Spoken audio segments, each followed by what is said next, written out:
ने बस्तर प्रवास के दौरान 104 करोड़ रुपए के विकास कार्यों का किया शिलान्यास।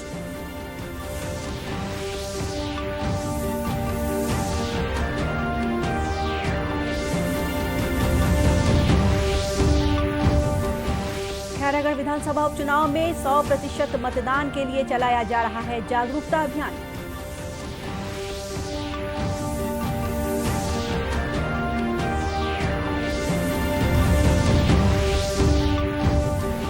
चैत्र नवरात्र पर प्रदेश भर के देवी मंदिरों में स्थापित हुए ज्योति कलश। 9 दिनों तक होगी देवी की आराधना।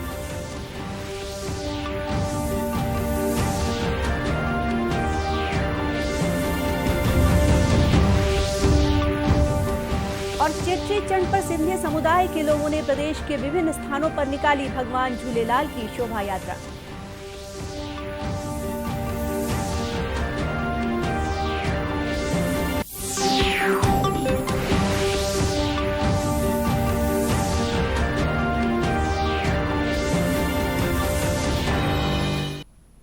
नमस्कार, आप देख रहे हैं दूरदर्शन समाचार। मैं हूं गोपा सान्याल। अब समाचार विस्तार से। मुख्यमंत्री भूपेश बघेल ने अपने बस्तर प्रवास के दौरान 104 करोड़ रुपए से अधिक के विकास कार्यों का शिलान्यास और लोकार्पण किया। इन कार्यों में नगर पंचायत बस्तर के लाल बहादुर शास्त्री स्टेडियम में आयोजित सिरहा गुनिया सम्मेलन में 70 करोड़ रुपए की लागत के 17 कार्यों का लोकार्पण शामिल है। बस्तर संभाग के ग्रामीण क्षेत्रों के लिए जिन विकास कार्यों का शिलान्यास किया गया है उनमें प्रमुख रूप से अंदरूनी क्षेत्रों में सड़क निर्माण, पंचायत भवन और स्कूल भवनों का निर्माण भी शामिल है। इसके अलावा मुख्यमंत्री ने बस्तर विश्वविद्यालय के अतिथि भवन और जगदलपुर के होम्योपैथिक अस्पताल का भूमि पूजन भी किया। मुख्यमंत्री ने बस्तर नगर पंचायत क्षेत्र के 11 हितग्राहियों को निजी वन अधिकार पट्टे का भी प्रदान किया।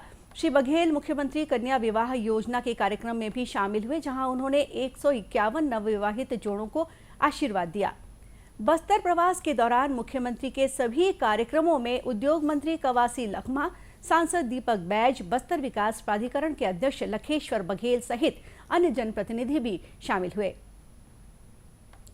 खैरागढ़ विधानसभा उपचुनाव में 100% मतदान संपन्न कराने के लिए जिला प्रशासन द्वारा मतदाता जागरूकता अभियान चलाया जा रहा है।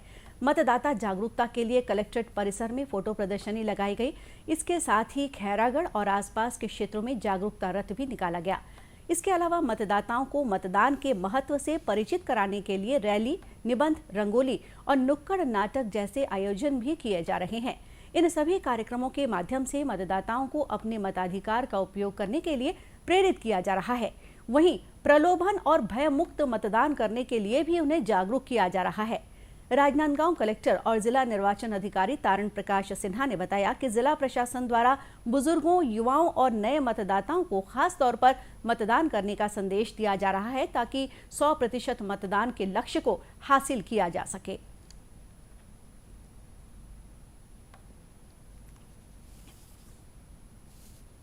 के लिए जिला प्रशासन द्वारा व्यापक तौर पे अभियान किया जा रहा है और इसके लिए हम जो नए वोटर बने हैं 18 साल जिनकी पूरी और पहली बार वोट करने जा रहे हैं उनके लिए एक विशेष अभियान चला रहे हैं। इसके साथ साथ दिव्यांग मतदाता, 80 साल से ऊपर के मतदाता, सामान्य जो मतदाता हैं उन सब के लिए अलग अलग सेक्टर में अभियान चलाया जा रहा है। इसके लिए जिला कलेक्ट्रेट में एक फोटो प्रदर्शनी भी लगाई गई है। इसके साथ साथ मतदाता जागरूक रथ जो हैं वो भी निकाले जा रहे हैं। रैली, निबंध, नुक्कड़ नाटक आदि सभी गतिविधियां हम लोग कर रहे हैं और हम सभी जागरूक मतदाताओं से अनुरोध करते हैं कि वे आने वाले मतदान के दिन 12 अप्रैल को अधिकाधिक संख्या में अपने मताधिकार का प्रयोग करें। गौरतलब है कि खैरागढ़ उपचुनाव के लिए 12 अप्रैल को मतदान होगा। इसके लिए विधानसभा क्षेत्र के अंतर्गत आने वाले विभिन्न स्कूलों को मतदान केंद्र बनाया गया है। केंद्र ने राज्यों और केंद्र शासित प्रदेशों को अब तक कोविड के 185 करोड़ 21 लाख से ज्यादा टीके उपलब्ध कराए हैं। स्वास्थ्य मंत्रालय के अनुसार अब भी राज्यों और केंद्र शासित प्रदेशों के पास 15 करोड़ 62 लाख से ज्यादा टीके बचे हुए हैं। देशव्यापी टीकाकरण अभियान के तहत अभी तक कोविड के 184 करोड़ 66 लाख से ज्यादा टीके लगाए जा चुके हैं। स्वास्थ्य मंत्रालय ने बताया है कि देश भर में कल कोविड के करीब 13 लाख टीके लगाए गए। इस बीच देश में कोरोना संक्रमण लगातार कम होता जा रहा है। पिछले 24 घंटों के दौरान देश में करीब 1100 नए मामले सामने आए, जबकि कोरोना से ठीक होने वाले मरीजों की संख्या लगभग 1500 रही। वहीं छत्तीसगढ़ में भी कोरोना संक्रमण काफी कम हो गया है। कल प्रदेश में लगभग 6500 सैंपलों की जांच में सिर्फ 5 व्यक्ति संक्रमित पाए गए। राज्य के 25 जिलों में एक भी नया संक्रमित व्यक्ति नहीं मिला है।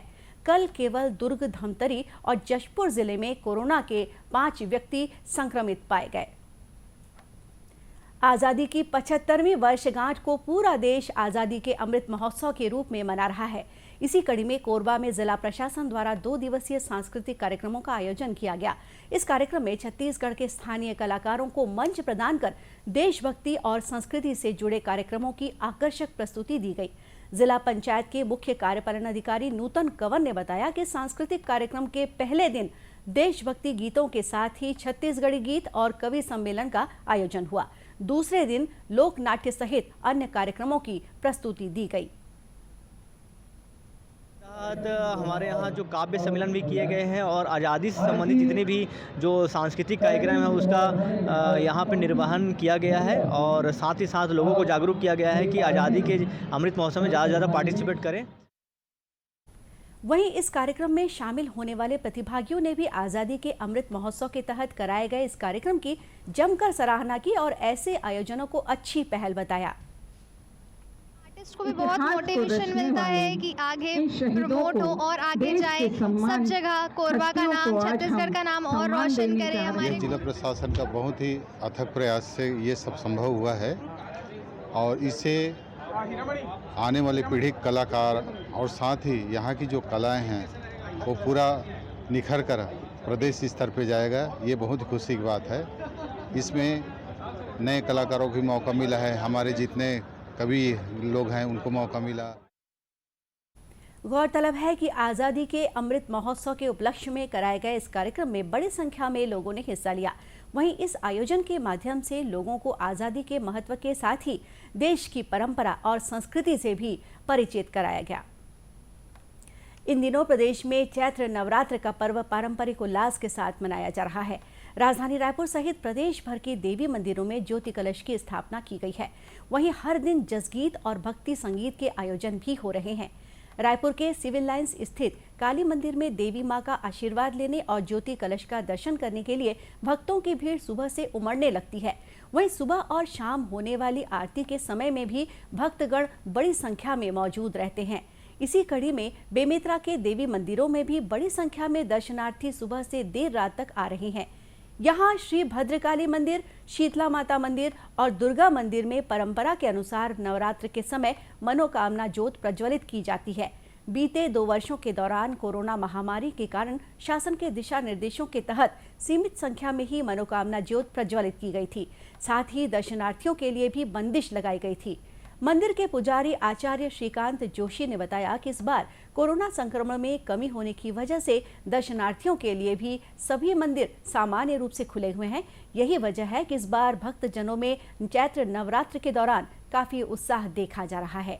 नगर के सभी देवी मंदिरों में रंग रोगन कर आकर्षक विद्युत की सजावट की गई है। इस बार चैत्र नवरात्र का पर्व 2 से 10 अप्रैल तक मनाया जाएगा। 9 अप्रैल शनिवार को महाअष्टमी के दिन हवन किया जाएगा। इसके अगले दिन मनोकामना ज्योति विसर्जन के साथ ही नवरात्र का पर्व संपन्न होगा।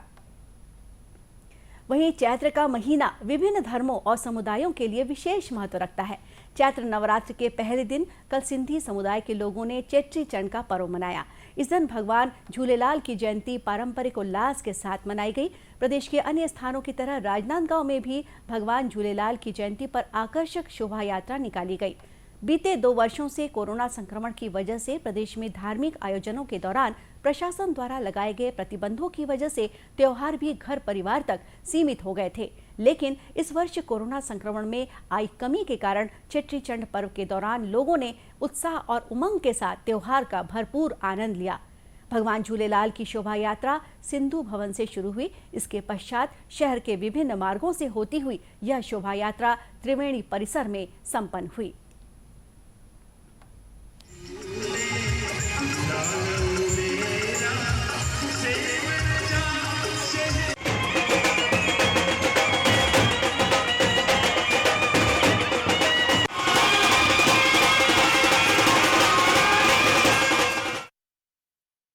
इस शोभा यात्रा में भगवान झूलेलाल की झांकी विशेष आकर्षण का केंद्र रही। सिंधी समुदाय के लोगों ने विभिन्न चौक चौराहों पर शोभा यात्रा का स्वागत किया। इस दौरान लोगों ने भगवान झूलेलाल की झांकी पर पुष्प वर्षा भी की। राजधानी रायपुर में भी भगवान झूलेलाल की आकर्षक झांकी के साथ शोभा यात्रा निकाली गई। शहर के प्रमुख मार्गों से गुजरने के बाद यह शोभा यात्रा लाखे नगर में संपन्न हुई। शोभा यात्रा में शामिल युवाओं की टोली आकर्षक नृत्य प्रस्तुत करती रही। वहीं बच्चों और महिलाओं में भी काफी उत्साह देखा गया।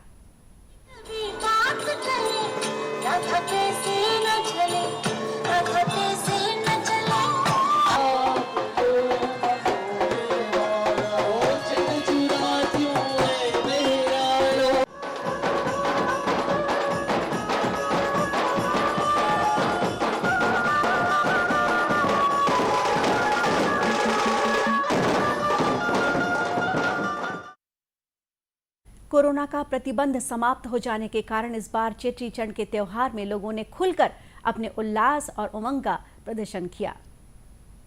दर्शकों, आज़ादी के लिए भारत का संघर्ष आधुनिक विश्व के महानतम संघर्षों में से एक है। दूरदर्शन समाचार इतिहास की धारा बदलने वालों की झलक रोजाना आपके लिए लेकर आ रहा है।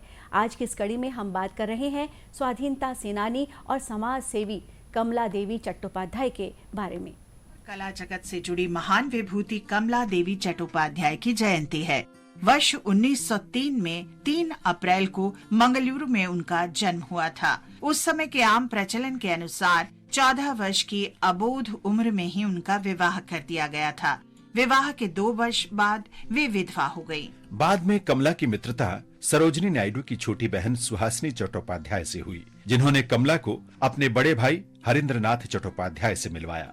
कला और थिएटर के प्रेमी कमला और हरिंद्रनाथ ने भारी सामाजिक विरोध के बावजूद विवाह कर लिया। कमला के श्वशुर एक प्रगतिशील विचारक थे। उन्होंने कमला को अपनी शिक्षा जारी रखने के लिए प्रोत्साहित किया।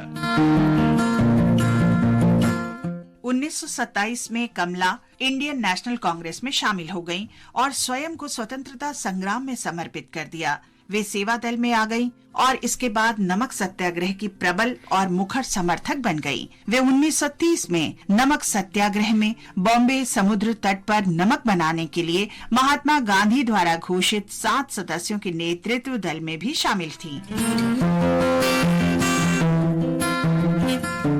जब द्वितीय विश्व युद्ध शुरू हुआ तब कमला देवी इंग्लैंड में थीं।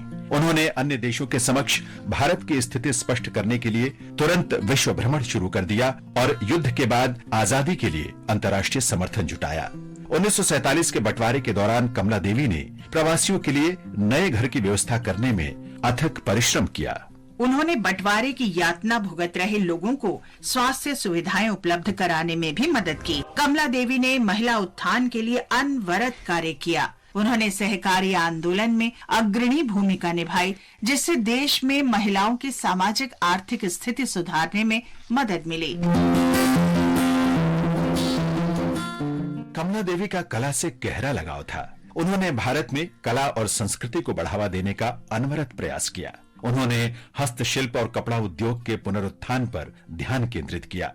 प्रतिष्ठित राष्ट्रीय नाट्य विद्यालय नेशनल स्कूल ऑफ ड्रामा की स्थापना का श्रेय भी उन्हें ही जाता है। बाद में कमला देवी चट्टोपाध्याय ने संगीत नाटक अकादमी की अध्यक्षता की। उन्होंने लगभग 20 पुस्तकें भी लिखी, जिनमें से अधिकांश विदेश यात्राओं के दौरान उनके व्यक्तिगत अनुभवों से प्रेरित हैं। उन्हें उत्कृष्ट कार्यों के लिए सन 1955 में पद्म भूषण और 1987 में पद्म विभूषण से अलंकृत किया गया। सामुदायिक नेतृत्व के लिए उन्हें 1966 में रेमन मैग्सेसे पुरस्कार दिया गया। 1974 में संगीत नाटक अकादमी ने उन्हें अपने सर्वोच्च सम्मान रत्न सदस्य और शांति निकेतन ने अपने सर्वोच्च सम्मान देशिकोत्तमा से सम्मानित किया। 29 अक्टूबर 1988 को कमला देवी चट्टोपाध्याय ने अंतिम सांस ली। महान विभूति कमला देवी चट्टोपाध्याय को शत शत नमन। और इसी के साथ ये समाचार बुलेटिन यही समाप्त हुआ। नमस्कार।